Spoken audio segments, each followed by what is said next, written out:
ಬೇರ ವಾಡು ಬಂದು ಕಟ್ಟು ಕಟ್ಟು ವಾಡು ಬಂದು ಕಟ್ಟು ಉಡಮ ಉಡಮ ವಾಡು ಉಡಮ ಉಡಮ ಉಡಮ ಉಡ ಸರಿ ಅವ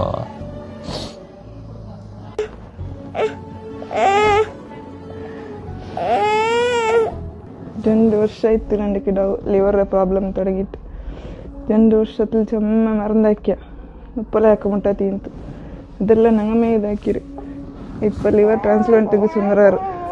40 ലാക്ക് ಬೇನು ಚಂದ್ರಾರು ಎಲ್ಲರೂ ಸಹಾಯಿക്കണം ಎಲ್ಲ ಕೇಕಾದ ಬೇರೊಂದು ವಿಧಿ ಇಲ್ಲ ನಂಗೆ ಎಲ್ಲರೂ ಸಹಾಯಿಕರು ನಂಡಿಕಿಡವರು ಉಚಿತರು 4 ಜನರಿಗೆ ಈ ವಿಡಿಯೋವನ್ನು ಶೇರ್ ಮಾಡಿ ಯಾಕಂದ್ರೆ ಅಷ್ಟು ಎಮರ್ಜೆನ್ಸಿ ಆಗಿದೆ ಏನು ಮಾಡ್ಲಿಕ್ಕೆ ಆಗ್ತಾ ಇಲ್ಲ 2 ದಿನದಲ್ಲಿ ದುಡ್ಡು ಹೊಂದಿಸಬೇಕಂತ ಡಾಕ್ಟರ್ಗಳು ಈಗಾಗಲೇ ಹೇಳಿದ್ದಾರೆ ದಯವಿಟ್ಟು ಯಾರೆಲ್ಲ ನೋಡ್ತೀರಾ ಈ ವಿಡಿಯೋವನ್ನು ಆದಷ್ಟು ಜನರಿಗೆ ಶೇರ್ ಮಾಡಿ